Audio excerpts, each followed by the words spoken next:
அடிவயிறே இல்லை. இங்கே முன்னாடி அடி வயிற்றுல இருந்தாலும் இல்லையா சொல்லுங்க.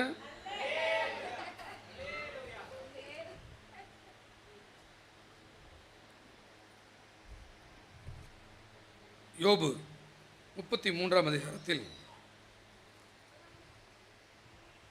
எடுத்து வைத்துக் கொள்ளுங்கள். யோபு புத்தகத்தை பற்றி பெரும்பாலும் உங்களுக்கு தெரியும். புதுசாக வந்தவங்களுக்கு நான் மறுபடியும் ஞாபகப்படுத்துகிறேன். நம்ம சபையில் யாராவது யோபு போல துன்பப்படுற யாராவது இருக்கிறீங்களா? நான் யோபு போல கர்த்தரனை சோதிக்கிறாருன்னு யாராவது இருக்கிறீங்களா? இல்லை, இருந்துடக்கூடாது. அல்லேலூயா. யோபு காலத்தில் யோபுக்கு யார் இல்லை? இயேசு இல்லை. நம்ம காலத்தில் இயேசு இருக்கிறார். யோபு தன் உத்தமத்தில் வாழ்ந்தான். யோபுவின் தகுதி யாரு? அவனே தகுதி. யோபுவின் தகுதி அவனே தகுதி. யோபு உத்தமனும் சன்மார்க்கனும் தேவனுக்கு பயந்து பொல்லாப்பை விட்டு விலகிறவனுமாய் இருந்தான். யோபுக்கு தகுதி யாரு? அவனே. நமக்கு தகுதி யாரு? என் தகுதி இயேசு. அல்லேலூயா. அதனால் எனக்கு ஒரு பிரச்சனை வந்துச்சுன்னா, எனக்கு உங்களுக்கு ஒரு பிரச்சனை வந்துச்சுன்னா, அந்த இடத்துல பிசாசு எங்கிட்ட மோதும்போது அவன் என் தகுதியோடு மோதவில்லை, எனக்குள்ள இருக்கிற இயேசுவின் தகுதியோடு மோதுகிறான். ஆமென். நீ மோதிப்பாரு. நீ யார் கூட மோதுறன்னா, எங்கூட மோதல, எனக்குள்ள இருக்கிற இயேசுவோடு நீ மோதுகிறாய். கரங்களை தட்டி ஆமென். ஆனால் யோபு கிட்ட மோதுனா, யோபு யார்கிட்ட பிசாசு யார்கிட்ட மோதுறான்? யோபு கிட்ட மோதுறான். ஆனால் உங்ககிட்ட மோதுனா அவன் உங்ககிட்ட மோதல, இயேசுவோடு மோதுகிறான். நல்லா புரிஞ்சவங்க நல்ல காதலை வாங்கி ஆமேன்னு சொல்லுங்க. என்னிடத்தில் மோதுகிறவன் என்னிடத்தில் அல்ல, எனக்குள்ள இருக்கிறவனிடத்திலே மோதுகிறான். என்னை பார்த்துட்டு இவ சாதாரண ஆள் உழுக்காட்டிடலாம் நினச்சிடாத பிசாசு. உலகத்தில் இருக்கிறவரிலும் என்னில் இருக்கிறவர் பெரியவர். ஸோ ஒரு பெரிய கடவுள் இயேசு எனக்குள் இருக்கிறார். அதெல்லாம் யோபுவுக்கு வந்த மாதிரி ஒரு பிரச்சனை வந்துச்சுன்னா உடனே ஓட்டை எடுத்து அப்படியே சொரிஞ்சு சாம்பல் உட்காந்துடக்கூடாது. அல்லேலூயா. அப்புறம் என்ன சொல்லிடக்கூடாது? கர்த்தர் கொடுத்தார், கர்த்தர் எடுத்தார், கர்த்தருடைய நாமத்துக்கு ஸ்தோத்திரம்னு சொல்ல கூடாது. ஏன்னா அக்கினி இறக்கி இத்தனை சோதனை கொண்டு வந்தது தேவனா பிசாசா? யாருங்க? யாரு? பிசாசு. அவன் வேலை என்னன்னா திருடவும் கொல்லவும் அழிக்கிறது அவன் வேலை. ஸோ என்னுடைய உடம்புலையோ என் குடும்பத்திலேயோ நஷ்டங்கள், தோல்விகள், வியாதிகள், வறுமைகள் வந்தால் கண்டிப்பாக அது திருடனோட வேலை தான். யாரோட வேலை தான்? வீட்டில் கொஞ்சம் சண்டை வந்தாலும் யாரோட வேலை தான்?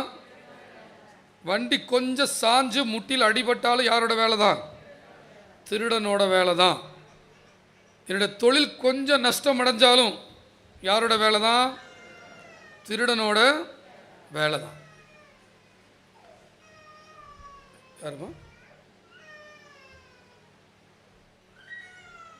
எனவே வசனம் சொல்லுகிறது, யோபு பல மடங்கு பிரச்சனைகள்லையும், சரீர பிரச்சனை, குடும்ப பிரச்சனை, பொருளாதார பிரச்சனையில் அகப்பட்டிருந்த போது பல பேர் அவனுக்கு வந்து ஆலோசனை சொல்கிறாங்க. ஏன் இப்படி ஆச்சு?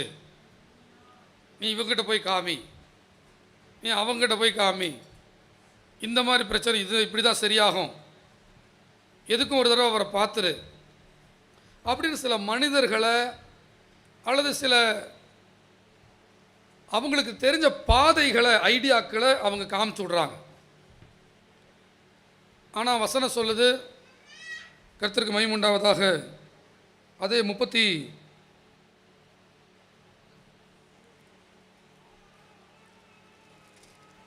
32ஆம் அதிகாரத்தில் 9வது வசனம் சொல்லுது, பெரியோரெல்லாம் ஞானிகள் அல்ல, முதியோரெல்லாம் நீதியை அறிந்தவர்களும் அல்ல.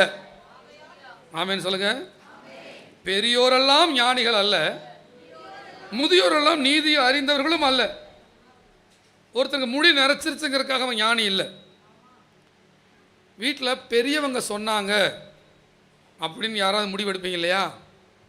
அதுக்கு தான் பதில் சொல்லுது வசனம், பெரியோரெல்லாம் ஞானிகள் அல்ல. அல்லேலூயா. இது என்ன தீர்வு? பல பேர் பல பிரச்சனைகளை சொல்லும்போது எலிக்கு அப்படிங்கிற ஒரு நண்பர் ஒரு பதிலை சொல்கிறார். என்ன சொல்கிறார் பாருங்க, 23-24 வசனம் வாசிங்க. 1000 ஒருவராகிய சாமாசி பண்ணுகிற தூதனானவர் மனுஷனுக்கு தன்னுடைய நிதானத்தை அறிவிக்கும்படிக்கு அவனுக்கு அனுசாரியாரா இருந்தாராயானால் அவர் அவனுக்கு இறங்கி அவன் படுகொலியில் இறங்காதபடிக்கு நீர் அவனை இரட்சியும், மீட்கும் பொருளை கண்டுபிடித்தேன் என்பார். அல்லேலூயா. நம்மளாம் யாருன்னா கர்த்தரால் மீட்கப்பட்டவர்கள். ஒரு வாக்குத்தத்தம் இருக்கு இல்லையா? கர்த்தரால் மீட்கப்பட்டவர்கள் ஆனந்த களிப்புடன் பாடி, மீட்கப்பட்டதுக்கான ஆதாரம் ஆனந்த களிப்பு. ஒருத்தன் மீட்கப்பட்டு விட்டதுக்கான ஆதாரம் ஆனந்த களிப்பு. இயேசு யார்? மீட்பர். இயேசு யார்? ரட்சிக்கிறவர். நாம் யார்? ரட்சிக்கப்பட்டவர்கள். ரட்சிக்கப்பட்டவர்களுக்கு அடையாளம் என்ன? ஆனந்த களிப்பு. அல்லேலூயா. சத்தமாமேன்னு சொல்லுங்க, சத்தமாமேன்னு சொல்லுங்க. அப்போ ஆண்டவர் சொல்றார், எலிக்கு சொல்றார் ஒரு ஐடியாவை. நீ இவ்வளோ கஷ்டப்படுற, உன் எலும்பெல்லாம் வெளியில் தெரியுது, உன் நாக்கெல்லாம் மேல் வாயோடு ஒட்டிக்கிச்சு, நீ பிரச்சனை மேலே பிரச்சனை சந்திக்கிற. ஆனால் அதுக்கெல்லாம் என்ன தீர்வுன்னா, 1000 ஒருவராகிய சமாதானம் பண்ணுகிற தூதனானவர் மனுஷனுக்கு தம்முடைய நிதானத்தை அறிவிக்கும்படிக்கு. நிதானம்னா நிதானம், கவனி ஒரு ஆமென் சொல்லுங்க. யாரெல்லாம் நிதானமாக நடக்கிறானோ அவன் இளைப்பாறுதல் இருக்கிறான்னு அர்த்தம். ஒரு 3 நாளைக்கு முன்னாடி ஒரு அம்மாவை கூப்பிட்டேன். ரொம்ப வருஷம், 25 வருஷம் ஊழியம் பண்ணுற ஒரு அம்மாவுக்கு நான் ஃபோன் பண்ணேன்.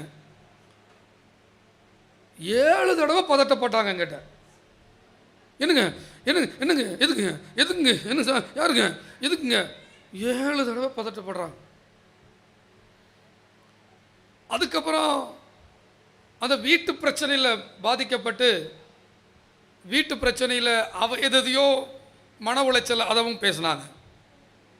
அப்புறம் ஃபோன் வச்சதுக்கப்புறம் என்னைய 14 தடவை கூப்பிட்டாங்க.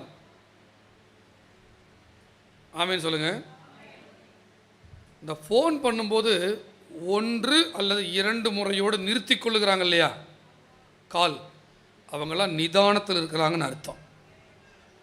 சிலருக்கு இவங்களோட பேசணும்னு தலைக்கு உச்சி ஏறிடுச்சுன்னு வச்சுங்களேன், பண்ணுவாங்க பாருங்க கால் 14-22 தடவை கூப்பிடுவாங்க. என்னென்னா அவங்களோட ஆவி எப்படி இருக்குன்னா நிதானத்தில் இல்லை. ஒருவேளை நீங்கள் நினச்சிக்கலாம், பாஸ்டர் என்ன தான் சொல்கிறாரு சிலர். இல்லை, பல பேர் அதை பண்ணுறோம். ஸோ நிதானமே ரட்சிப்பின் அடையாளம். என்ன ஆயிரப்போகுது, தேவன் எனக்கு நன்மை தான் செய்வார் என்று நிதானத்தை அறிவிக்கும்படிக்கு அவனுக்கு அனுசாரியா இருந்தாரே ஆகில். அனுசாரினா சப்போர்ட். கர்த்தர் உனக்கு உதவியாக இருந்தாரே ஆகில், கர்த்தர் உனக்கு சப்போர்ட்டாக இருந்தாரே ஆகில், கர்த்தர் உனக்கு ஆதரவாக இருந்தாரே ஆகில், அவர் என்ன பண்ணுவாராமா, அவர் அவனுக்கு இறங்கி அவன் படுகுழியில் இறங்காதபடிக்கு.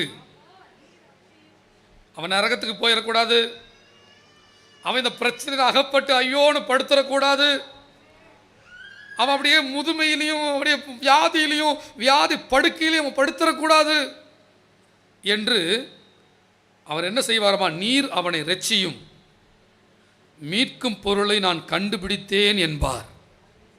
என்ன சொல்லுவாராமா? இவனை காப்பாத்திருங்க, இவனை படுகொலியில் விட்டுறாதீங்க, இவனை சுகமாக்கிருங்க. ஏன்னா நான் என்ன பண்ணேன்? மீட்கும் பொருளை கண்டுபிடித்தேன். சத்தமா ராமேன்னு சொல்லுவீங்களா? மீட்கும் பொருள். யோபு அத்தனை பிரச்சனைகளை மாட்டியிருந்த போதும் அவன் வெளியில வர்றதுக்கு ஒரு பொருள் வேணும்னு ஒரு சத்தியம் சொல்லப்படுகிறது.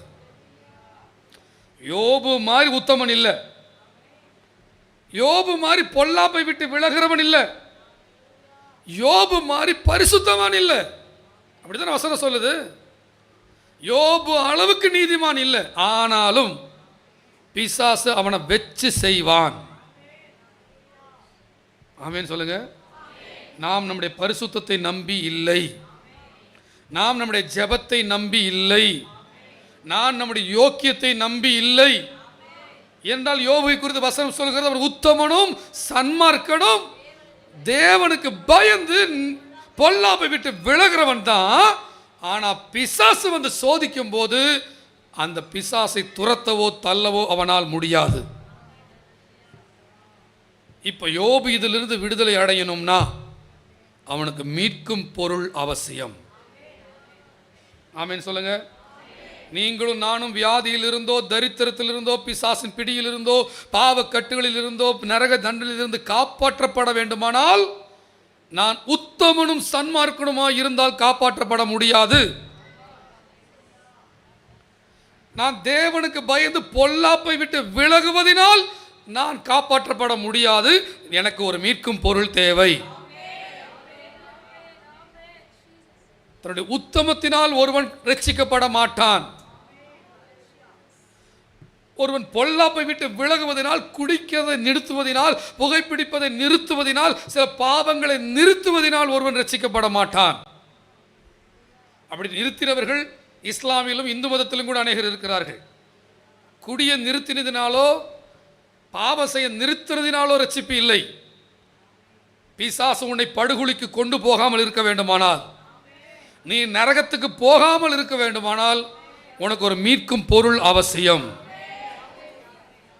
இதை சொன்ன உடனே யோபுவின் இத்தனை நாள் அவனுடைய கவனம் எல்லாம் நான் சரியாக இருந்தேனே, ஏன் எனக்கு இப்படி, நான் யாருக்குமே கெடுதி செய்யலையே, எனக்கு ஏன் இப்படி நடந்துச்சு, நான் யாருக்கு என்ன குறை வச்சேன், நான் யார் தீமை செஞ்சேன், யார் வீட்டை கெடுத்தேன், எனக்கு ஏன் இப்படி திரும்ப திரும்ப வாழ்க்கை இவ்வளவு கெட்டு போகுது, அடி வாங்குது என்று தன்னையினுடைய உத்தமத்தை நீதியை நினைத்து கொண்டது யோபுவுக்கு இப்போதான் கண்ணு திறக்கப்படுது. நான் நல்லவனாக இருந்தால் மட்டும் பத்தாது, நான் காக்கப்பட வேண்டுமானால் ஒரு மீட்கும் பொருள் அவசியமாக இருக்கிறது.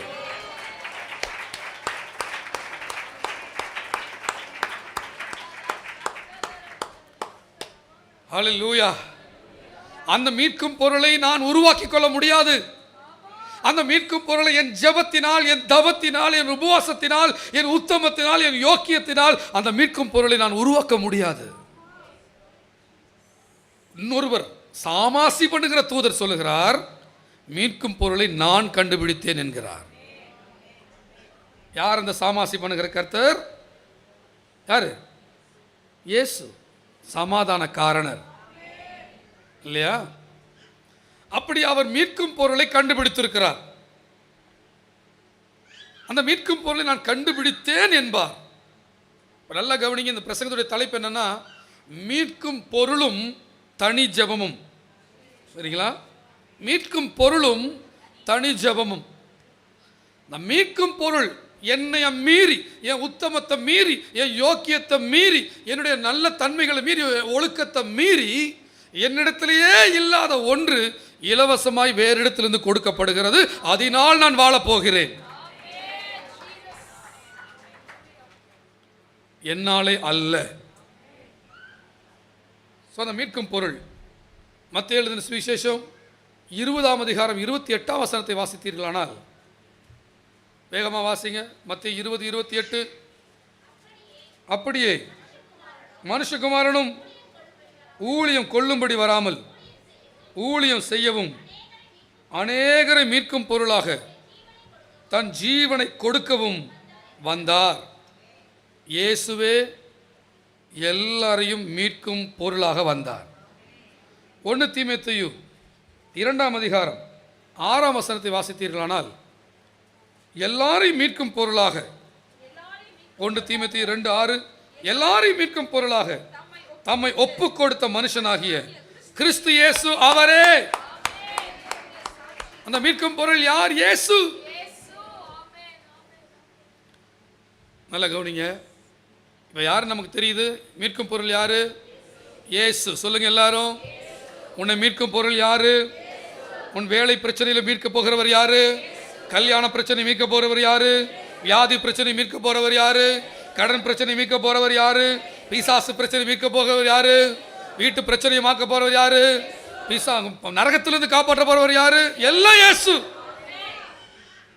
அந்த மீட்கும் பொருளாக இயேசு வருகிறார். வந்தா என்ன நடக்கணும்? இல்ல, மீட்கும் பொருள் வந்துருச்சுன்னா என்ன நடக்கணும்? அது குறித்து வாசிக்கிறோம். அதே யோபு 33:25 இருந்து. அப்பொழுது அவன் மீட்கும் பொருளை கண்டுபிடிச்சாச்சுன்னா, உனக்கு இயேசுதான் இரட்சகர்னு விளங்கிருச்சுன்னா, இயேசுதான் உயிர் தெழுந்தவர் உனக்கு விளங்கிருச்சுன்னா, இயேசு சுகமாக்குறவர், விடுவிக்கிறவர், இரட்சகர், ஆண்டவர், அவர் மாம்சத்தை ஜெயித்தவர், மரணத்தை ஜெயித்தவர், பிசாசின் தலையை நசுக்கினவர் உனக்கு தெரிஞ்சிருச்சுன்னா, உன்னோட மீட்பர் இயேசுன்னு உனக்கு புரிஞ்சிருச்சுன்னா என்ன ஆகுமாமா? 25ஆம் வசனம் சொல்லுது, அப்பொழுது அவன் மாம்சம் வாலிபத்தில் இருந்ததை பார்க்கிலும் ஆரோக்கியம் அடையும். நல்ல எவ்வளவு முடியுமோ அவ்வளவு கரங்களை தட்டி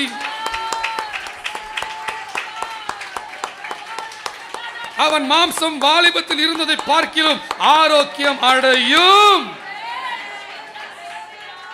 அல்லேலூயா.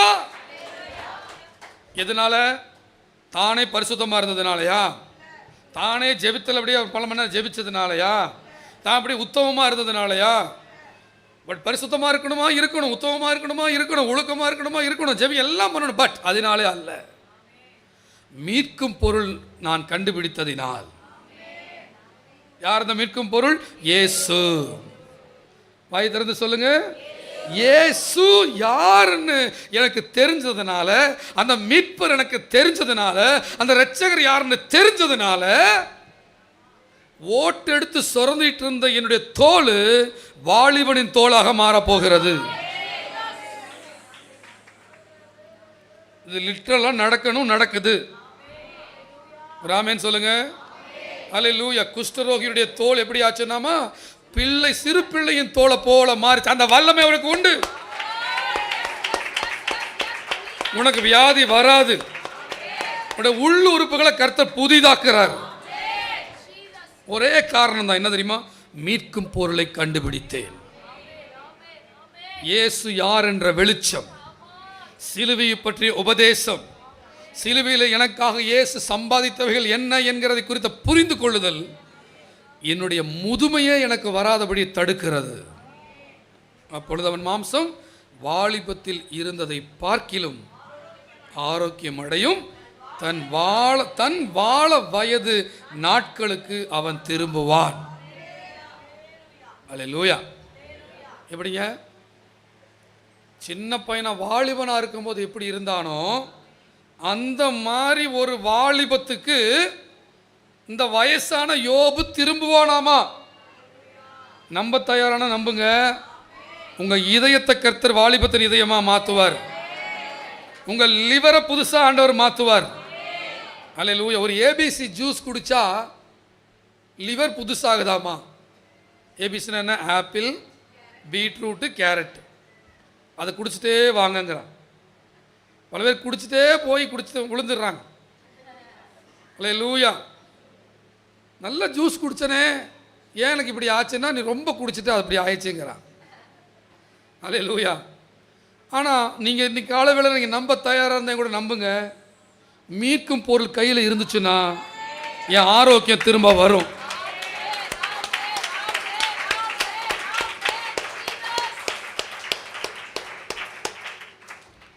முட்டி வலி, முதுகு வலி இருந்துச்சுன்னா உடனே என்ன பண்ணு? நான் மீட்கும் பொருளை கண்டுபிடித்தேன்னு சொல்லு. இயேசுவின் நாமத்தினால் என் கால்கள் மான்களின் கால்களைப் போல ஆகிறது.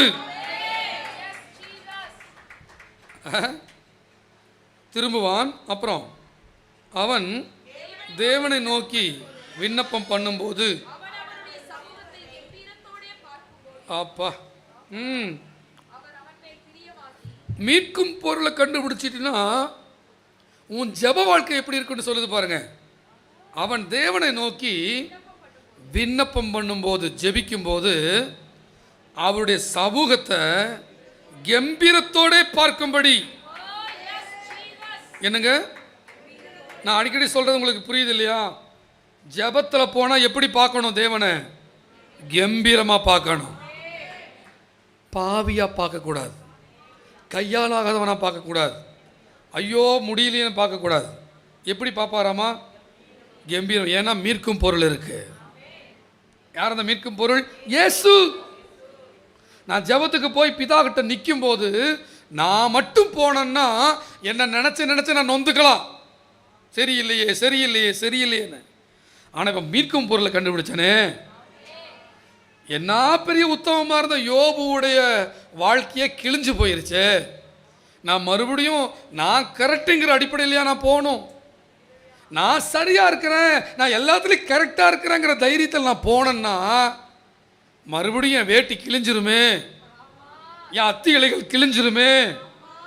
அல்லேலூயா. இப்போ நான் என்ன தைரியத்தில் போகிறேன்னா, என் கையில் இயேசு இருக்கிறாரு. இயேசு. அல்லேலூயா. ஒரு நாள் இயேசுவை மறந்துடாதீங்க. இயேசு தான் நம்முடைய அடையாளம், இயேசு தான் நம்முடைய தகுதி, இயேசு தான் நம்முடைய ரட்சிப்பு, இயேசு தான் நம்முடைய ஆரோக்கியம், இயேசு தான் நம்முடைய ஜீவன், இயேசு தான் நம்முடைய அஸ்திபாரம், இயேசு தான் நம்முடைய கிருபை. ஆண்கள் மட்டும் ஒரு அல்லேலூயா சொல்லுங்க பாப்போம். ஆமா, மீட்கும் பொருள் கையில் இருக்கு.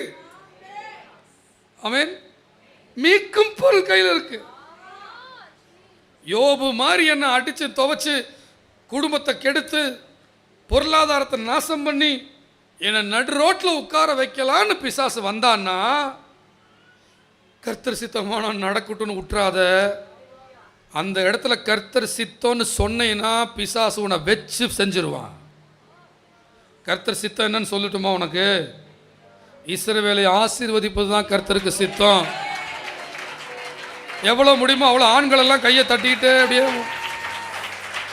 அல்லேலூயா ரஹாதா நஹாதா ரஹாதா ரஹாதா லபா அப்படி கையை தட்டிட்டே சொல்லுங்க, நான் நல்லா இருக்கிறதா கர்த்தர் சித்தம்.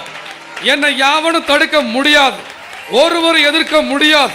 நான் வர வர விருத்தி அடைய போறேன், என் குடும்பம் விருத்தி அடைய போகுது, பொருளாதாரம் உள்ள வருது, பரிசுத்தம் உள்ள வருது, சந்தோஷம் உள்ள வருது. கர்த்தரால் மீட்கப்பட்டவர்கள் ஆனந்த களிப்புடன் பாடி சீயோனுக்கு வருவார்கள். அல்லேலூயா.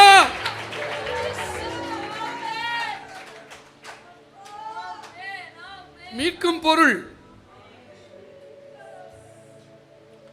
அப்போ அவன் தேவனை நோக்கி விண்ணப்பம் பண்ணும்போது அவன் அவருடைய சமூகத்தை கம்பீரத்தோட பார்க்கும்படி. அப்படியே பரலோகத்தை கம்பீரமா பாருங்க தேவனை. இப்படி யாருமே நம்மளுக்கு கம்பீரமா பாருங்க. அப்பா, ஏன் கையில மீட்கும் பொருள் இருக்கு, இயேசுவின் நாமம் இருக்குது. வெள்ளியும் பொன்னும் என்னிடத்தில் இல்லை, நான் வெள்ளியும் பொன்னும் என்னிடத்தில் இல்லை. நஸ்ரேனாகிய இயேசுவின் நாமம், நஸ்ரேனாகிய இயேசுவின் நாமம். ஹல்லேலூயா. என் தேவன் எனக்கு செவி கொடுக்காவிட்டாலும் அவர் தம்முடைய குமாரனாகிய இயேசுவுக்கு செவி கொடுத்துத்தான் ஆக வேண்டும். ஹல்லேலூயா. ஆமென் சொல்லுவீங்களா? அப்படி தேவனை எப்படி பார்க்கணுமாமா? கம்பீரமா. அதெல்லாம் ஜெபத்துக்கு போகும்போது கம்பீரமா பார்க்க முடியுது. இப்போ நான் பிரசங்கம் பண்ணுறேன்னா நான் எல்லாம் 100% பாவமே செய்யாமல் பிரசங்கம் பண்ணுறேன்னு நினைக்கிறீங்களா? இல்லை, உலகத்தில் எந்த பிரசங்கியாராவது அப்படியே அப்பட்டமாக பரிசுத்தமாக அப்பளுக்கு இல்லாமல் அப்படியே ஊழியம் பண்ணுறாங்கன்னு நீங்கள் நினைக்கிறீங்களா? யாரும் நினைக்கிறவங்க கை தூக்காமீங்க. அப்படி கிடையவே கிடையாது. இயேசுவை போல பாவம் இல்லாத ஒருத்தர் உலகத்தில் கிடையாது. ஆனால் என்ன தைரியத்தில் நிற்கிறோம்னா, மீட்கும் பொருள் கையில் இருக்கிற தைரியத்தில். என் குடும்பத்தில் மீட்கும் பொருள் கையில் இருக்குதுன்னு சொல்றவங்க ஆமேன்னு சொல்லுங்க. என் குடும்பம் கெட்டு போகாது, ஏன்னா என் கையில் மீட்கும் பொருள் இருக்கிறது.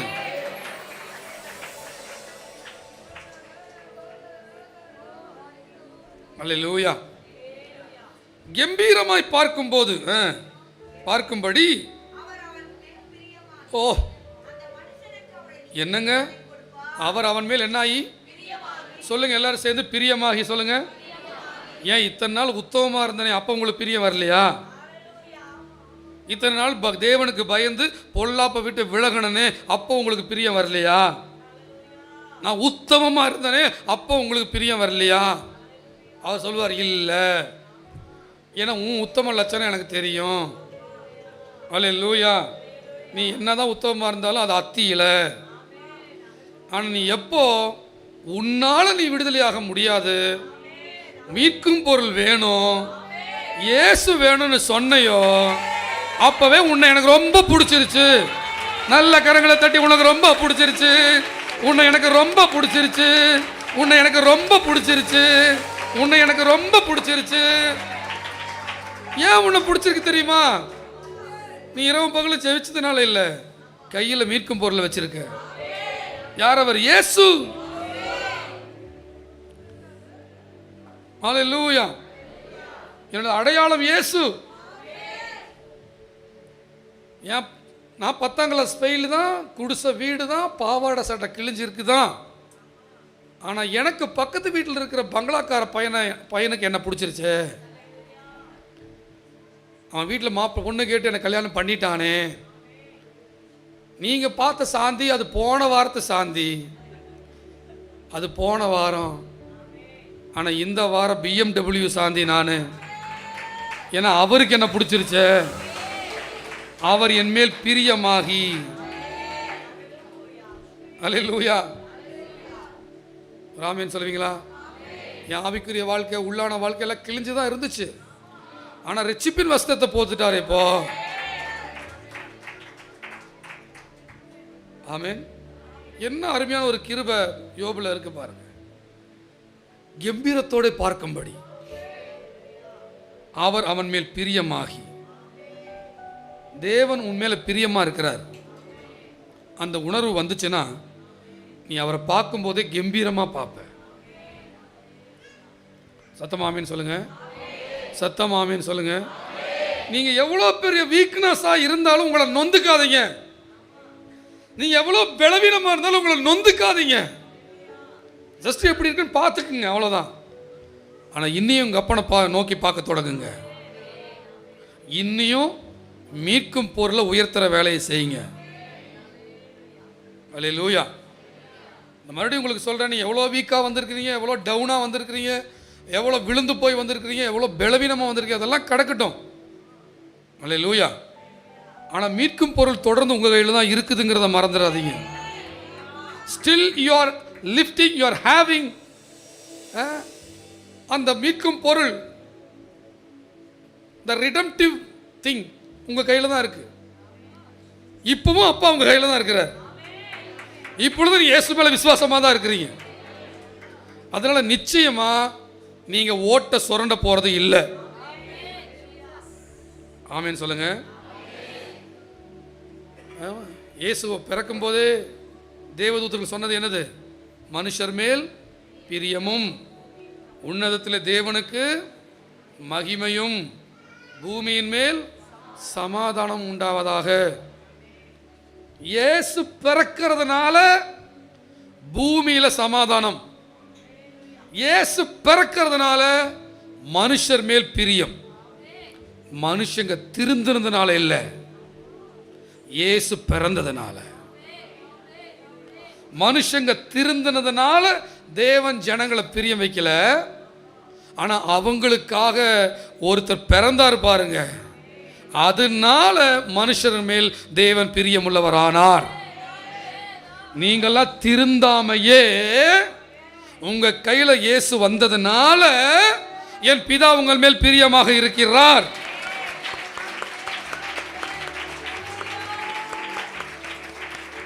நாமெல்லாம் திருந்தினதினால் ரட்சிக்கப்பட்டவர்கள் அல்ல. பிசாசு உங்களை வஞ்சிக்காதபடி பாருங்கள். நாமெல்லாம் திருந்தினதினால் ரட்சிக்கப்பட்டவர்கள், மீட்கும் பொருளை கண்டுபிடித்ததினால் ரட்சிக்கப்பட்டவர்கள். கிருபையினால் விசுவாசத்தை கொண்டு ரட்சிக்கப்பட்டீர்கள். இது உங்களால் உண்டானது அல்ல, இது தேவனுடைய ஈவு. முழுக்க முழுக்க கிருபை. மீட்கும் பொருள் என்னாலே அல்லாமல், நானே இன்வால்வ் ஆகாம எனக்காக எல்லாவற்றையும் இயேசு செஞ்சிட்டார். இல்லை, முதல்ல தெரியும் இல்லையா? 7 நாள் சிருஷ்டிக்கும் போது முதல்ல மனுஷனை படைச்சிட்டு அதுக்கப்புறம் தென்னை மரத்தையும் மாமரத்தையும் அவர் படைச்சிருந்தாருன்னா உடனே மனுஷன் என்ன தெரியுமா சொல்லியிருப்பான்? நான் கூட நின்னதுனால தான் இவர் தென்னை மரத்தையே வச்சாருன்றுவான். நான் கூட நின்னதுனால தானுங்க அவருக்கு சூரியனை படைக்கணும்னு ஐடியா வந்துச்சுங்க. நான் கூட நின்னதுனால தான் ஆறுகள்னு ஒன்று உருவாக்கணும்னு அவருக்கு தோணுச்சுங்கன்னு அவன் பந்தா விட்டுருப்பான். ஆனால் அவன் கடைசியாக அவனை படைச்சிட்டார். அவன் எந்திரிக்கும் போது எல்லாமே இருந்துச்சு. சத்தமாமேன்னு சொல்லுவீங்களா? அதனால் சிலுவையிலையும் உனக்கானது எல்லாம் அவர் செஞ்சு முடிச்சுட்டாரு. நீ கண்ணை திறக்கும் போது உனக்கானது எல்லாமே அங்கே இருக்கும். எவ்வளோ முடியுமோ அவ்வளோ கரங்களை தட்டி உனக்கான சுகம், உனக்கான ஆரோக்கியம், உனக்கான வெற்றி, உனக்கான ஐஸ்வர்யம், உனக்கான குடும்ப சமாதானம் எல்லாமே நீ கண்ணு முழிச்சிட்டீன்னா எல்லாமே உனக்கு வந்து சேர்ந்துடும். கர்த்தருடைய ஆவிக்குரிய கண்களை திறப்பாராக, பிரகாசமுள்ள மனக்கண்களை தருவாராக. எல்லாம் நம்மகிட்ட இருக்குது. நமக்கு செய்யாத ஒண்ணுமே இல்லை. அப்புறம் 27 வசனம், அவன் மனுஷரை நோக்கி பார்த்து, எவன்? நம்ம தான். அவன் மனுஷரை நோக்கி பார்த்து, நான் பாவம் செய்து செம்மையானதை புரட்டினேன், அது எனக்கு பிரயோஜனமாய் இருக்கவில்லை. என் ஆத்துமா படுகுழியில் இறங்காதபடி அவர் அதை இரட்சிப்பார். ஆகையால் என் பிராணன் வெளிச்சத்தை காணும் என்று சொல்லுவான். எப்படி இருக்கு பாருங்க சுவிசேஷம், நம்முடைய சபையின் சத்தியம். 27 வசனத்தில், நான் செஞ்சதெல்லாம் பாவம், நான் பாவம் செய்து செம்மையானதை புரட்டினேன். நான் ஆகாவளி வாழ்க்கை வாழ்ந்தேன், மோசமான வாழ்க்கை வாழ்ந்தேன். ஆனால் தேவன் என்ன தெரியுமா பண்ணாரு? என் ஆத்துமாவை படுகுழியில் இறங்காதபடி அதை ரட்சிக்கிறாரு. எவ்வளவு முடியுமோ விசுவாசிக்கிற நல்ல பெற்றுக்கொள்ளுங்க, பெற்றுக்கொள்ளுங்க, பெற்றுக்கொள்ளுங்க, பெற்றுக்கொள்ளுங்க, பெற்றுக்கொள்ளுங்க. படுகுழியில் விழுகாதபடி என்னை ரட்சிக்கிறார். ஆகையால் என் பிராணன் வெளிச்சத்தை காணும். என்ன தைரியத்தில் சொல்றான் இவன்? பெரிய சாட்சியம், உத்தமமா இருந்தேன், அப்படி இருந்தேன், நல்லவனா இருந்தேன், கரெக்டா இருந்தேன்னு சொல்லாம, நான் பாவம் தான் செஞ்சுட்டு இருந்தேன், ஆனாலும் என் ஆத்துமா படுகொலிக்கு போகல, என் பிராணன் வெளிச்சத்தை பார்க்குது. ஏன்னா என் கையில மீட்கும் பொருள் இருக்குது. எவ்வளவு முடியுமோ அவ்வளவு ஆண்டவருக்கு நன்றி சொல்லலாமா? யார் கையில எல்லாம் இயேசு நாமம் இருக்குதோ அவங்க எல்லாம் ஆண்டவருக்கு நன்றி சொல்லுங்க. இயேசு இயேசு இருக்காருங்க. ஐயோ, நான் ரொம்ப வாழ்க்கை அது மாதிரி ஆகுது, இறங்கி இறங்கி ஏறுது, அப்படிலாம் இருக்கு, என்னமோ ஆகுன்னே தெரியலையே, யாராவது அப்படி சொல்லி பயமுறுத்தினாங்கன்னா சொல்லுங்க, இயேசு இருக்கிறாருங்கன்னு சொல்லுங்க. எல்லாரும் ஆஸ்பத்திரிக்கு பணக்கட்டுகளோடு போவாங்க, நான் மீட்கும் பொருளோட போறோம். இயேசு இன்னைக்கு இந்த ஆராதனை முடிஞ்சோன்னா வீட்டுக்கு போகும்போது நீங்கள் மீட்கும் பொருளோட போக போகிறீர்கள்.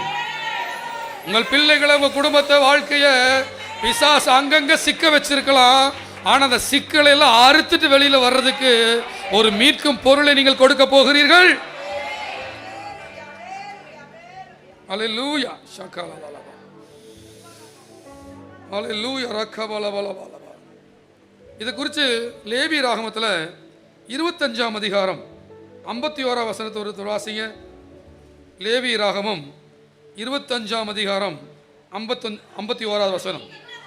இன்னும் அநேக வருஷங்கள் இருந்தால் அவன் தன் விலைக்கிரயத்திலே அவைகளுக்கு தக்கதை தன்னை மீட்கும் பொருளாக, கவனிங்க, இஸ்ரவேல் மக்கள்ல யாருமே அடிமைகள் ஆயிடக்கூடாதுங்கிறதுக்காக அருமையான ஃபினான்ஷியல் மேனேஜர் என் ஆண்டவர். நீ எவ்வளோ பெரிய கடன் வாங்கி அந்த கடன் அடைக்க முடியாதனால யார்கிட்ட கடன் வாங்கினியோ அவனுக்கு நீயே அடிமையா போயிருக்கலாம். ஆனால் எப்பேற்பட்ட அடிமையும் 50வது வருஷம் மீட்கப்பட வேண்டும். அந்த 50வது வருஷத்துக்கு பெயர் யூபிலி வருஷம். எப்பேற்பட்ட கடல்ல மாட்டி இருந்தாலும் 50வது வருஷம் வந்துருச்சுன்னா எல்லா அடிமைகளும் அவங்க வீட்டுக்கு போயிடணும். எல்லா கடன்கள் அடிமைத்தனங்கள் எல்லாம் முறிக்கப்படுகிற வருடம் யூபிலி வருஷம். அல்லேலூயா. இயேசு எப்போ நம்ம வாழ்க்கையில வந்தாரோ அப்பொழுதே யூபிலி வருஷம் வந்துருச்சு. நாம் விடுவிக்கப்பட்டு விட்டோம், மீட்கப்பட்டு விட்டோம். எல்லாம் அவன் வீட்டுக்கு போ, சமாதானமா இரு, சந்தோஷமா இரு, நிம்மதியா இரு. அடிமைத்தனத்தையே முறித்தவர் என் ஆண்டவர். யூபிலி வருஷம் என்றால் அடிமைத்தனம் முறிக்கப்படுகிற வருஷம். ஒருவேளை 50 வருஷம் ஆகல, இப்பதான் 5வது வருஷம் ஆயிருக்குது, இனி 45 வருஷம் இருக்குது. 45 வருஷம் நீ அடிமையா இருக்கணும். இனி யூபிலி வருஷம் வரைக்கும் எத்தனையோ 45 வருஷம் இருக்குது. நான் இப்பதான் அடிமையா ஆயிருக்கிறேன், இப்போ எங்க போய் யூபிலி வருஷம் வரும் அப்படிங்கிற சமயத்தில் ஆண்டவர் சொல்ற வசனம் தான் 51 வசனம். இன்னும் அநேக வருஷங்கள் இருந்தால் அவன் தன் விளைக்கிரயத்திலே அவைகளுக்கு தக்கதை தன்னை மீட்கும் பொருளாக திரும்ப கொடுக்க கடவன்.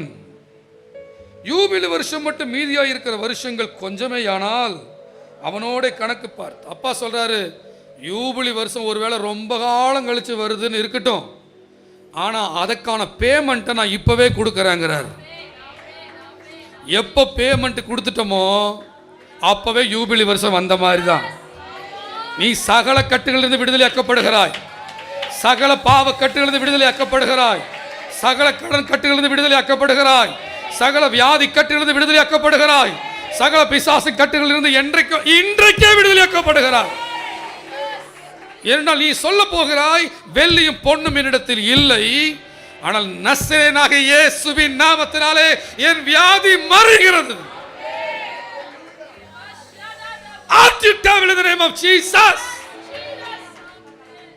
இயேசுவின் நாமத்தில் பிள்ளைகளை விட்டு பிசாசு வெளியேறுவதாக. ரைட் நவ நீ விசுவாசா இன்னைக்கே ரட்சணிய நாள். நீ விடாப்பிடியா நின்னா இன்னைக்கே சுகமளிக்கிற நாள். நீ விடாப்பிடியா நின்னா இன்னைக்கே யூபிலி வருஷம். நீ விடாப்பிடியா இயேசு புடிச்சுக்கிட்டீனா வீட்டுக்கு போறதுக்குள்ள படுக்க மாறும். மீட்கும் பொருள் எது என்னங்கிற வேலை உனக்கு தெரிஞ்சிருந்தா,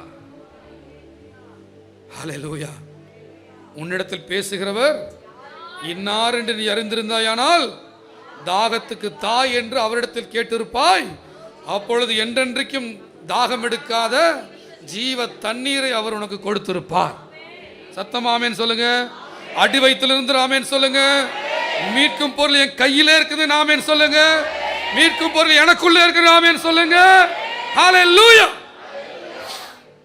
கர்த்தர் உயர்ந்திருப்பார், ஆண்டவர் மகிமைப்படுவாராக. இந்த மீட்கும் பொருள் நம்ம கையில் இருக்கு. அதனால இன்னும் என்ன பிரயோஜனம்? கர்த்தருக்கு மகிமை உண்டாவதாக. என்னுடைய மீட்கும் பொருளாக இயேசுவே இருக்கிறார்னு பார்த்தோம் இல்லையா? அந்த மீட்கும் பொருள். ஆனால் அந்த மீட்கும் பொருளாக இயேசு நம்மோடு இருக்கிறாருங்கிறத நேரமானதுனால அடுத்த பாயிண்ட்டுக்கு வரேன். யார் தெரியுமா மறக்கிறா? யார் மறக்கிறா? நான் தான் மறக்கிறேன். பிசாசுக்கு மிக ஆதரவான செயல் என்னவென்றால் மறதி. கிருபையை போக்கடிக்கிறவங்க எப்படி விழுந்து போறாங்கன்னா மறதி. கிருபை இருக்குது, ஆனா எப்படி என்ன பண்றாங்க? அதைய போக்கு வீணாக்கிடுறாங்க. மீட்கும் பொருள் ஒன்று உன் கையில் இருக்குதுன்னு உனக்கு தெரியும், ஆனாலும் ஆனந்த மகிழ்ச்சி உனக்கு இருக்காது. நல்லா கவனிங்க பிரியமானவர்களே, ஒருத்த மீட்கப்பட்டதுக்கு அடையாளம் ஆனந்த மகிழ்ச்சி. மறுபடியும் சொல்றேன், நீ மீட்கப்பட்டதுக்கு அடையாளம் ஆனந்த மகிழ்ச்சி. கர்த்தரால் மீட்கப்பட்டவர்கள் ஆனந்த களிப்புடன் பாடி, நீ சபைக்கு வரும்போதே ஒரு ஆனந்த களிப்போட வரணும், ஆனந்த சந்தோஷத்தோட உள்ள வரணும். அப்பா வீட்டில் என்னைக்கு சந்தோஷம் இருக்கணும். அதை கெடுக்கிறது தெரியுமா? உன்னுடைய மறதி. அதுக்குத்தான் ஆண்டவர் உன்னை தனி ஜெபம் பண்ண அழைக்கிறார். ரெண்டாவது பாயிண்ட்டுக்கு வரேன். தனி ஜெபம். சொல்லுங்க எல்லாரும். முதல்ல என்ன பார்த்தோம்? மீட்கும் பொருள். நீ எதிலிருந்து மீட்கப்படுவாய்? நீ எந்த கட்டிலிருந்து மீட்கப்படுவாய்? உன் விசுவாசம் உன்னை ரட்சிக்கும். எதுவும் உன்னை அடிமைப்படுத்த போவதில்லை. ஆனா என்னன்னா, இப்ப நீ கேட்கிற இந்த வல்லமை, இந்த பிரசன்னம் சாயந்தரம் வரைக்கும் தாங்குமா? நாளைக்கு மதியானம் வரைக்கும் வருமா? அது வர வைக்கணும். அதுக்குத்தான் தேவை தனி ஜெபம். எல்லாம் சொல்லுங்க தனி ஜெபம். எல்லாம் சொல்லுங்க தனி ஜெபம். உங்களில் யாரெல்லாம் தனி ஜெபம் தினந்தோறும் ஒரு உறவு இல்லையோ, நீங்கள் மகிழ்ச்சி இழந்து போய் விடுவீர்கள். ஞாபக மறதியை பயன்படுத்தி பிசாசு உள்ளே வருவான். கிறிஸ்துவுக்குள் நீ யார் என்பதை நீ மறந்து விடுகிறபடியினால் பிசாசு கண்ட பொய்களை உனக்குள்ள ஊதி உன்னை சங்கடப்படுத்தி வேதனைப்படுத்தி அப்படியே ஒண்ணுமில்லாத மாதிரி உனக்கு ஒரு ஃபீல் கொடுத்து அப்படியே வாழ்க்கை இவ்வளவுதானா, ஏன் வாழ்றோங்கிற மாதிரிலாம் உன்னை அப்படியே டம்மி பண்ணுவான். ஆனா மறுபடியும் நீ தனி ஜெபத்தில் போய் முழங்கால் போட்டு, ஆண்டவரை மீட்கும் பொருள் என்னோடு இருக்கிறதற்காக நன்றி, இயேசுவின் நாமம் என்னோடு இருக்கிறதற்காக நன்றி, கர்த்தர் என்னோடு இருக்கிறதற்காக நன்றின்னு ஒவ்வொரு நாளும் அதுக்குன்னு 1 மணி நேரத்தை ஒதுக்கி அந்த ஜென்ரேட்டரை ஆன் பண்ணியே வச்சிருந்தீங்கன்னா உன் மைண்ட் ஸ்டாண்டர்டாக இருக்கும். புரிஞ்சவங்க ஆமேன்னு சொல்லுங்க. உங்களை பார்த்து சொல்கிறேன், உங்களுக்குன்னு இது வரைக்கும் தனி ஜெபம் இல்லைன்னா இல்லை, நீங்கள் ரட்சிப்பையே இழந்து போகக்கூடிய சூழ்நிலை உருவாகும். ரட்சிப்பையே இழந்து போக வேண்டிய. ரட்சிப்பு இழக்கிறது என்ன தெரியுங்களா? ஆனந்த சந்தோஷம் போயிட்டு தான் ரட்சிப்பு போன மாதிரி. எதுங்க ரட்சிப்பு? ஒருத்தர் ரட்சிக்கப்பட்டாங்கிறது எப்படி தெரிஞ்சுக்கலாம்? முக மலர்ச்சியில் தெரிஞ்சுக்கலாம். பக்கத்தில் இருக்கிற முகத்தை பாருங்க. போன வருஷம் ரட்சிக்கப்பட்டது.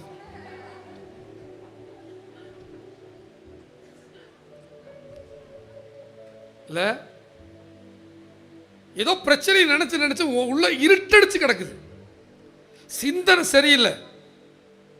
நீ எதையோ சிந்திச்சு எதையோ யோசிச்சு பயந்து விளறி போய் சந்தேகப்பட்டு டென்ஷன் ஆகி கோவப்பட்டு உன் ஆத்மாவை கெடுத்துட்டு இருக்கிற.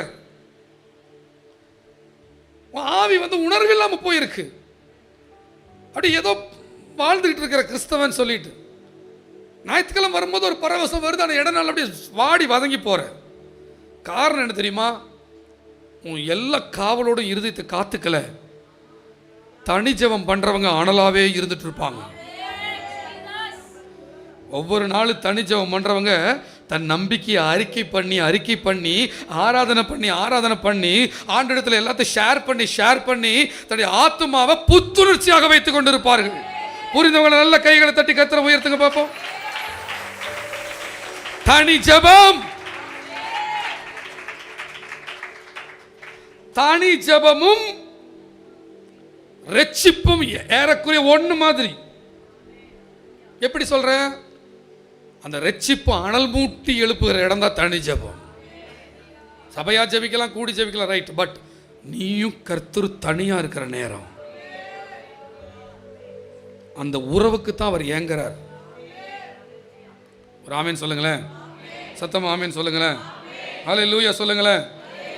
தனி ஜெபம் பண்ணாதவன் தோத்து போனவன், தனி ஜெபம் பண்ணாதவன் கர்த்தரை அறியாதவன், தனி ஜெபம் பண்ணாதவன் அடிக்கடி விழுந்து போகிறவன், தனி ஜெபம் பண்ணாதவன் ஆவியில் அனல் இல்லாதவன், தனி ஜெபம் பண்ணாதவன் கர்த்தரை அறியாதவன், தனி ஜெபம் பண்ணாதவன் ஆவியானால் நடத்தப்படாதவன், தனி ஜெபம் பண்ணாதவன் ரட்சிப்பை இழந்தவன், தனி ஜெபம் பண்ணாதவன் அடிக்கடி சோர்ந்து போகிறவன், தனி ஜெபம் பண்ணாதவன் கவலையை பிடிக்கிறவன், தனி ஜெபம் பண்ணாதவன் கர்த்தருக்கு ஸ்தோத்திரம் ஆனந்த பரவசத்தை இழந்து போறவன்.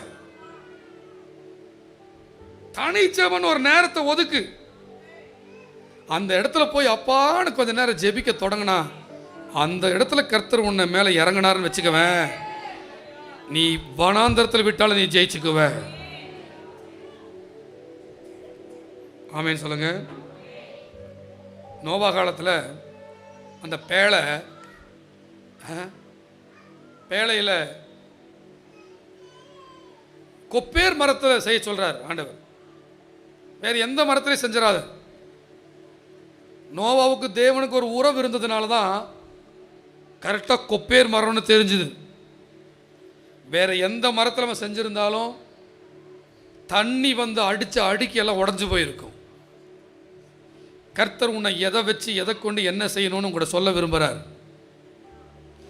எந்த மரத்தில் இதை செய்யணும், எப்படி இந்த காரியத்தை செய்யணும் அப்படின்னு உங்களோட ஆண்டவர் ஏவி பேச விரும்புகிறார்.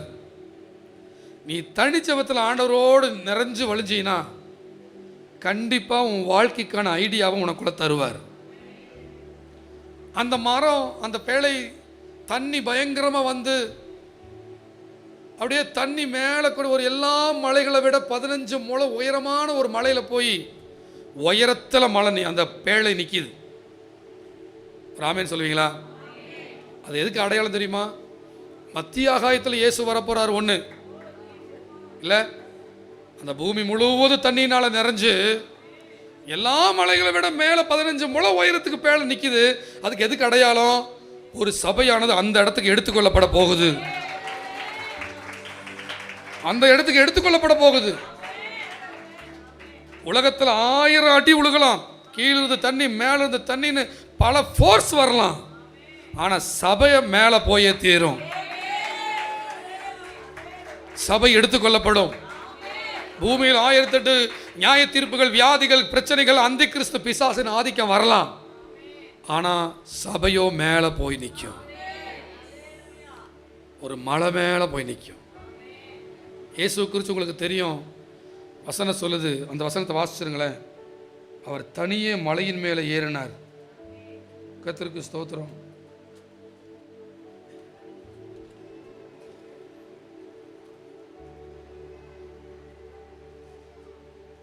யோவான் எழுதின சுவிசேஷம் 6:15 2 வசனம் வாசித்து முடிக்க போகிறோம். ஆதலால் அவர்கள் வந்து தம்மை ராஜாவாக்கும்படி பிடித்து கொண்டு போக மனதாக இருக்கிறார்கள் என்று இயேசு அறிந்து மறுபடியும் விலகி தனியே மலையின் மேல் ஏறினார். எப்படிங்க? என்னைக்காவது உனக்கு இந்த அனுபவம் இருக்கா? தனியா பைபிளை எடுத்து ஒரு ரூமுக்குள்ள போய் கதவை சாத்தி ஜெபிச்ச அனுபவம் உனக்கு இருக்கா? இருக்கா? அது தினந்தோறும் பண்ணுகிற அனுபவம் இருக்கா? அந்த இடத்துல தனியா நீ ஜெபிக்கும் போது தேவனுடைய உறவாடி அவரோடு பேசி அவரோடு சந்தோஷத்தில் நிரம்புகிற அனுபவம் இருக்கா? உன் ரட்சிப்பு நிச்சயம். ஞாயிற்றுக்கிழமை வந்துட்டு இருக்கிறியா? எது சொல்ல முடியாது. உங்கள் ரட்சிப்பு நிறைவேற பிரயாசப்படுங்கள் வசனம் சொல்லுது. இலவசமாய் ரட்சிக்கப்பட்டீர்கள் என்று சொன்ன வேதம் உங்கள் ரட்சிப்பு நிறைவேற பிரயாசப்படுங்கள்னு சொல்லியிருக்கு.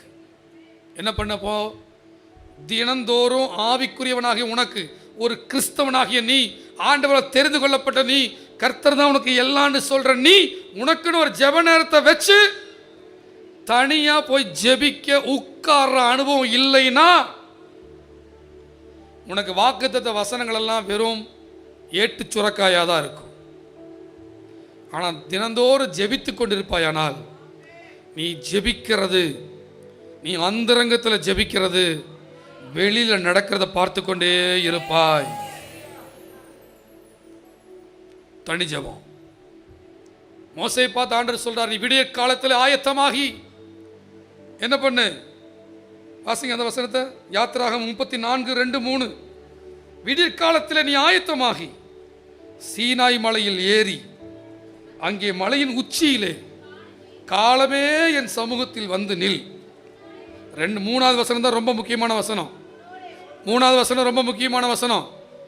சத்தமா வாசிங்க.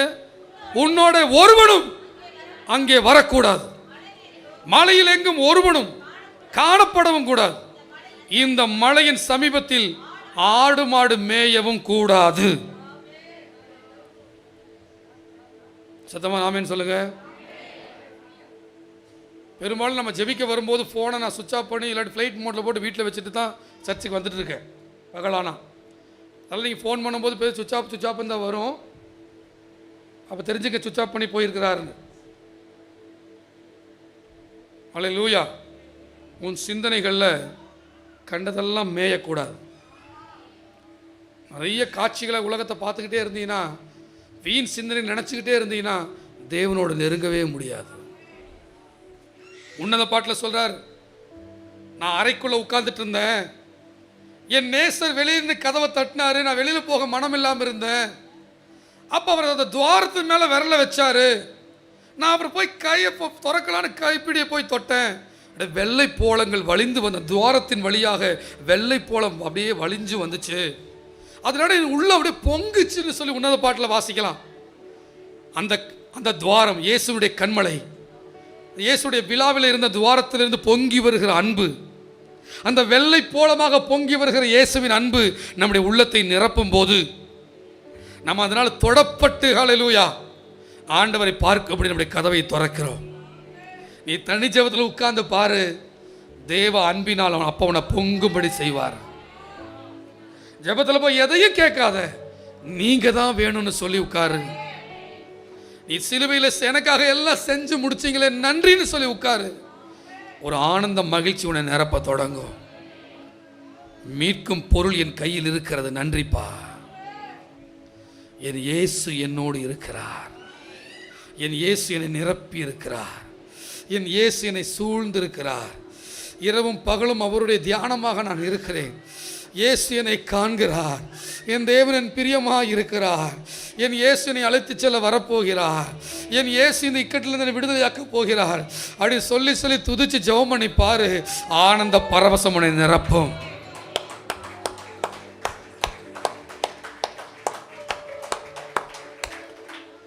தனி ஜெபம் பண்றவங்களுக்கு அந்த ருசி தெரியும். நான் முதல்ல பேசினது மீட்கும் பொருள், முழுக்க முழுக்க கிருபையை பேசியிருக்கேன். ரெண்டாவது பேசினது அந்த கிருபைக்குள்ள வளரணும்னா என்னுடைய முழங்கால்கள் முடங்கணும்னு பேசியிருக்கேன்.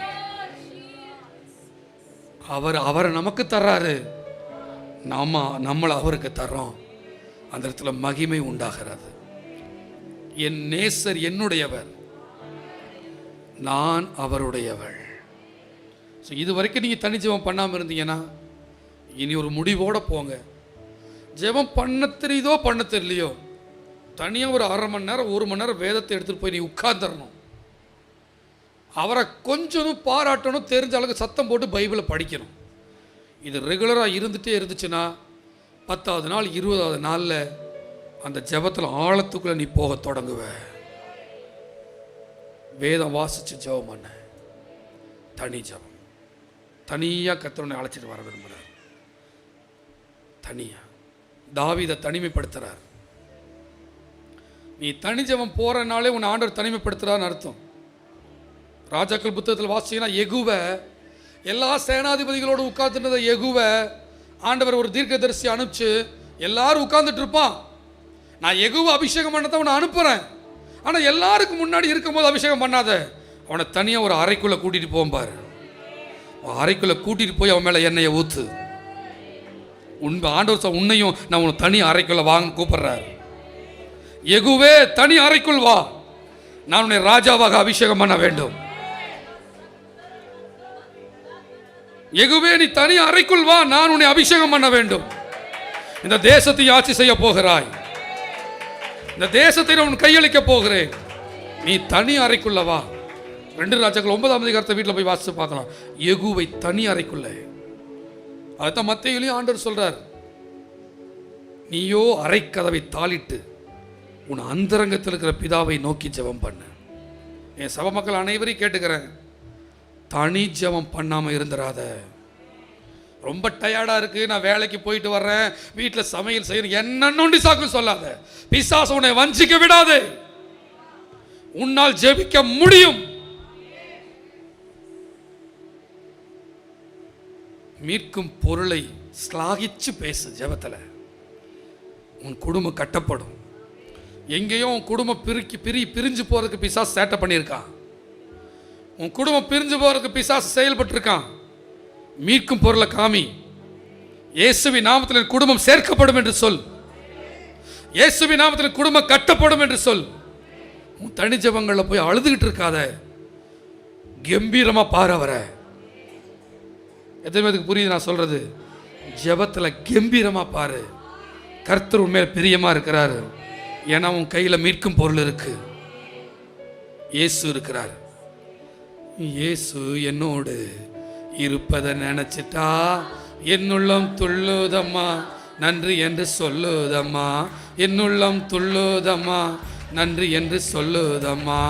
ஆஹா ஓஹோ ஹோ லா லா லா லா லா லா ஓஹோ லா லா லா லா. உன் வயிற்றிலிருந்து பெற்றெடுத்த பிள்ளைகள் எதிலையாவது பாவங்கள்ல குடிவெறிகளை மாட்டி இருந்தாங்கன்னா நீ உன் ஜெபத்துல மீட்கும் பொருளை பிடிச்சிட்டு நில்லு. இயேசுவின் நாமத்தில் அவர்களை பிடித்திருக்கிற ஆவி வெளியே போ. இயேசுவின் நாமத்தில் விபச்சார ஆவியே, குடிவெறி ஆவி வெளியே போ. இயேசு, யார் நாமத்தில் ஜெபிக்கிறேன்? இயேசு. நான் மீட்கும் பொருளை கண்டுபிடிச்சிருக்கிறேன், என் பிள்ளைகள் மீட்கப்படுவார்கள்.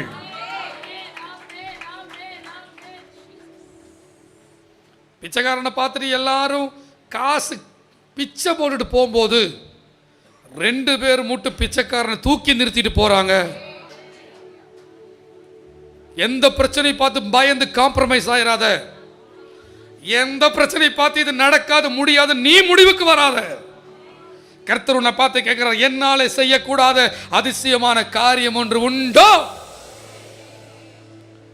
கிரகிக்க முடியாத அதிசயங்களை நான் செய்வேன். குறிப்பா இந்த மாசத்துல நாம நினைச்சு பார்த்து சந்தோஷப்படக்கூடிய ஆசீர்வாதமான சுவடுகள் பிப்ரவரி மாதத்தில் நடக்க போகிறது. எங்க அப்பா அப்படி செய்ய தயாரா இருக்கிறார். இந்த மாதம் முடியறதுக்குள்ள உன்னுடைய சிறையிருப்பு மாறும். இந்த மாதம் முடியறதுக்குள்ள உனக்கு நல்ல செய்தி வந்து சேரும். இந்த மாதம் முடியறதுக்குள்ள உனக்கு ஆச்சரியமான காரியங்கள் வந்து சேரும். மீட்கும் பொருளை தியானி, தனி ஜெபத்தில் போய் உட்கார். மீட்கும் பொருளை தியானிச்சு டான்ஸ் ஆட போயிடாத. மீட்கும் பொருளை தியானி, தனி ஜெபத்தில் போய் உட்கார். அவரை நேசி, அவர் ஆராதனை பண்ணு, அவரோட இரு, வேதத்தை தியானம் பண்ணு. அவர் தான் வேணும்னு சொல்லு. என் உள்ளத்தை வேறு எதுவும் ஆட்சி செய்யாதுன்னு சொல்லு. ஹல்லேலூயா. வெற்றி நிச்சயமா உண்டாகும். நம்ம ஆசீர்வாதமா இருப்போம். ஹல்லேலூயா. நம்ம மன ரம்மியமா இருப்போம், நம்ம மேன்மையா இருப்போம், நம்முடைய எல்லைகள் விரிவடையும். ஆண்டவர் நம்மளை மென்மேலும் உயர்த்துவார். அப்படி உட்கார்ந்த வண்ணமாகவே கேட்ட வார்த்தைகளுக்காய் கர்த்தரை ஸ்தோத்திரம் பண்ணலாமா? மீட்கும் பொருளுக்காய் கொஞ்ச நேரம் கர்த்தரை மகிமைப்படுத்துங்க. நீ மீட்கப்படுகிறாய். நீ யாரும் உனக்கு மீட்பர் கிடையாது. எங்கேயோ நான் பணம் கொடுத்து வச்சுட்டேன், அவங்க என்னை கேட்டுருவாங்களோன்னு பயமாக இருக்குது, அதுக்காக நான் அவங்களை எதிர்த்து பேச முடியல, எனக்கு வந்து அப்படி அடிமை ஆகிட்டேன்னா எதோ பண்ணிடுவாங்களோ, பழி வாங்கிடுவாங்களோ, என்ன நெருக்கடி, எதுக்கும் பயந்துராத. உன் கையில் மீட்கும் பொருள் இருக்குது. அதுக்காக நன்றி சொல்லலாமா? எல்லாரும் நன்றிப்பா. என் உத்தமத்தை நம்பி நான் இல்லை. நான் உத்தம நான் இருப்பேன், ஆனால் என் உத்தமத்தை நம்பி இல்லை. இயேசு என்னோடு இருக்கிறார். அப்படி சொல்லி அப்படி ஆண்டுக்கு ஸ்தோத்திரம் பண்ணி அவங்க வாயை திறந்து கொஞ்ச நேரம் கர்த்தரை ஸ்தோத்திரம் பண்ணுங்க. நல்ல ஸ்தோத்திரம் பண்ணுங்க. உனக்கு மீட்கும் பொருள் வந்துருச்சு. நீ மீட்கப்பட்டாய். எதுவும் உன்னை கொண்டு போக முடியாது, எதுவும் உன்னை கெடுக்க முடியாது, எந்த மரணமும் உனக்கு கிடையாது. மரண தூதனே உன்னை பார்த்து பயப்படுறான். ஹல்லேலூயா, ஹல்லேலூயா. இயேசு இயேசுன்னு சொன்னால் போதுமே. சொல்ல எல்லாரும் இயேசு சொல்லி ஒப்பு கொடுத்து ஜெபம் பண்ணுங்க. ஹல்லேலூயா. பாதாளத்தின் திறவுகோலே அவர் கையில் தான் இருக்குது. மரணத்தின் திறவுகோலே அவர் கையில் தான் இருக்குது. மரணத்தையும் அவர் ஜெயிச்சிருக்கிறாரு. எவன் அப்புறம் நம்மளை தொட முடியுங்கிறீங்க? ஆளில் நன்றி சொல்லுங்க. மீட்கும் பொருளே கையில் இருக்குது. இனி நீ சட்டி சுரண்ட போகிறது கிடையாது. இனி வியாதிகள் நீ அது பண்ண போகிற ரொம்ப நேரம் மாத்திரை மருந்துன்னு எடுக்க போகிற எல்லா அடிமைத்தனம் முடிவுக்கு வருது. எனக்கு கையில் மீட்கும் பொருள் வந்துருச்சு. ஹல்லேலூயா. பிபி கிடையாது, சுகர் கிடையாது, கொலஸ்ட்ரால் கிடையாது, எல்லாம் சிறுநீர் பிரச்சனை கிடையாது, சிறுநீர் கல் கிடையாது, தொண்டை பிரச்சனை கிடையாது, கண்ணு மாத்திர காரியங்களே கிடையாது. இயேசுவின் நாமத்தினால ஏன்னா உன் கையில் மீட்கும் பொருள் இருக்குது. ஹல்லேலூயா. நீ மீட்கப்பட்டாய். நன்றி சொல்லு, நன்றி சொல்லு.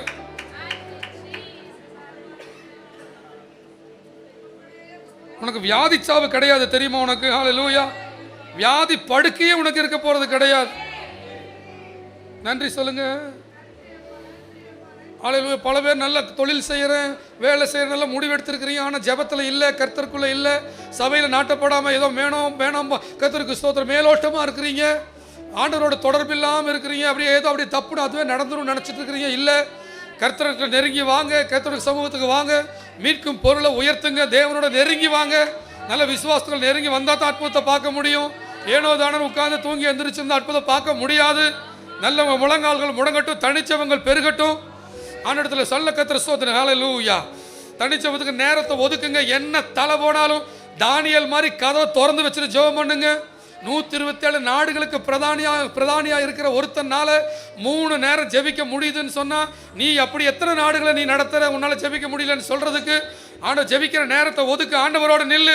நீ ஆண்டவர்கிட்ட தனிச்சபத்தில் பண்ணாததுனால, மீட்கும் பொருளை உயர்த்தாததுனால தான் உன் வாழ்க்கை அப்படியே மொன்ன கத்தி மாதிரி போயிட்டு இருக்குது. ஏனோ தானே இருக்கிற. நல்ல ஆண்டவரோட நெருங்கின வாழ்க்கையை வசந்தமா மேலே கொண்டு வருவாரு. ஹல்லேலூயா. உன்னுடைய உத்தமத்தில் மேலே வர முடியாது. நீ ரொம்ப படிக்கிறதுனால மார்க் வாங்க முடியாது. ஹல்லேலூயா. நீ ரொம்ப பிரயாசப்படுறதுனால, அதிகாலை எழுந்திரிச்சு ஜெபிச்சு படிக்கிறதுனால நீ மார்க் வாங்க முடியாது. உன் கையில் மீட்கும் பொருள் இயேசு வந்தா தான் உனக்கு ஜெயம் உண்டா. ஹல்லேலூயா. ஆண்டவரத்தை நல்ல விசுவாச ஜெபம் பண்ணுங்க. ஒப்பு கொடுத்து உனக்குன்னு தனி ஜெப நேரத்தை ஒதுக்குங்க. Thank you Lord. இன்னிலிருந்து நான் மீட்கும் பொருளை உயர்த்த போகிறேன். தனி ஜெபத்தில் இன்னும் நேரத்தை ஒதுக்கி இயேசுவை மகிமைப்படுத்த போகிறேன். எனக்குன்னு தனி ஜெபத்தை நான் செட் பண்ணி நான் ஒவ்வொரு நாளும் தவறான தனி ஜெபம் பண்ணுறவனாக இருக்க போகிறேன்னு சொல்கிறவங்க இருந்த இடத்துல கைகளை உயர்த்தி அப்படி ஒப்பு கொடுத்ததுக்கு அடையாளமா அப்பாவுக்கு மகிமைப்படுத்தலாமா? நல்லா ஒப்பு கொடுத்து ஹல்லேலூயா. பரவாயில்ல, மறுபடியும் ஒப்பு கொடுக்கலாம், தப்பு கிடையாது. விசுவாசத்தோட கை தூக்குங்களேன். இது கையை தூக்குற கூட விசுவாசம் இல்லைன்னு அப்படி எப்படி ஜெயத்தை வரப்போகிறோம். ஹல்லேலூயா. எதுக்கு நீ பயப்படுற கையை தூக்குறதுக்கு? எதுக்கு நீ சந்தேகப்படுற பயம்? எல்லாம் முடியுமா, என்னால் முடியாதா, நம்ம எதுக்கு கையை தூக்கிட்டு? நோ, தைரியமா தூக்கு, அப்பாவை நம்பி தூக்கு. விசுவாசத்தில் வராமல் அது என்ன வரப்போகுது? ஹல்லேலூயா. எங்கள் அப்பா செய்வார். தனிச்சவத்தை நேரத்தை ஒதுக்கி, என்ன உன்னால் எப்போ முடியுமோ அந்த நேரத்தை ஒதுக்கி வேதத்தை நல்ல சத்தம் போட்டு வாசிச்சு நல்ல ஆண்டவர் உயர்த்திட்டே இரு. ஹல்லேலூயா. ஆவியில் அனல் மூடும். ஹல்லேலூயா. போன் அடிமைத்தனத்திலிருந்து வெளியில வருவேன். ஹல்லேலூயா. கர்த்தருடைய அக்கினி வல்லம் உனக்குள்ள வெளிப்பாடும். ஹல்லேலூயா. மீட்கும் பொருளை நீ கண்டுபிடிச்சிருக்கிற, இயேசு உனக்குள்ள இருக்கிறாரு. எல்லா கோட்டைகள் உடைஞ்சே தீரும். நீ விசுவாசம் உள்ள ஜெபம் பண்ண பண்ண பண்ண அந்தரங்கத்தில் ஜெபிக்க வெளியரங்கமா பதில் வரதை பார்த்து உன் உள்ள பூரிச்சு போக போகுது. நீ ஆனந்த களிப்புடன் சீயோனுக்கு வர போற. அடுத்த ஞாயிற்றுக்கிழமை நீ சபைக்கு வர்ற தோரணைய வேற லெவல்ல இருக்க போகுது. ஹல்லேலூயா. பா தனிச்சவம் பண்ண போகிற பிள்ளைகளுக்குள்ளாக கர்த்தருடைய அக்கினி அபிஷேகம், வல்லமை அபிஷேகம், வெள்ளை போலம் தேவனுடைய அன்பு. ஓ, இது கட்டாய பயந்த ஜெபம் அல்ல, இது மீட்கும் பொருளை கையில பிடித்த ஜெபம். தேங்க்யூ அப்பா. தொடர்ந்து வர வாரத்தில் ஜெயம் எடுக்க கிருபை தாங்க. சபை மக்கள் ஜெபிக்கிற சபையா எழும்பணும். கிருபையுள்ள வார்த்தையின் மேல் விசுவாசம் உள்ள ஜெபம், ஜெபத்தோடு கூட தேவ சித்தம் செய்கிறவர்களாக என் சபை மணவாட்டி சபையா ஆணுடைய வருகை வரும்போது இந்த பேழை அந்த மத்திய ஆகாயத்தில் போய் நிற்க வேண்டும் ஐயா. கர்த்தர் அப்படி செய்வீங்க, அதுக்காக நன்றி. இயேசு ரட்சகர் நாமத்தில் ஜெபிக்கிற நல்ல பிதாவே, எல்லாம் சேர்ந்து சொல்லுவோமா? என் ஆத்துமாவே, என் முழு உள்ளமே, என் ஆத்துமாவே கர்த்தர் செய்த சகல வாழ என்று மறவாது. பிதாவாகிய தேவனுடைய அன்பும் ஆண்டவராக இயேசு கிறிஸ்துவின் கிருபையும் பரிசுத்த தேவ ஆவியோருடைய ஐக்கிய ஸ்நேக சகோதர சந்தோஷம் நம்ம அனைவரோடு கூட இயேசு வருகை பெருந்தும் இருப்பதாக. 3 அல்லேலூயா சொல்லலாம். அடி வயிற்றிலிருந்து அல்லே அல்லே. கர்த்தர் உங்களை ஆசீர்வதிப்பார். ஆமென்.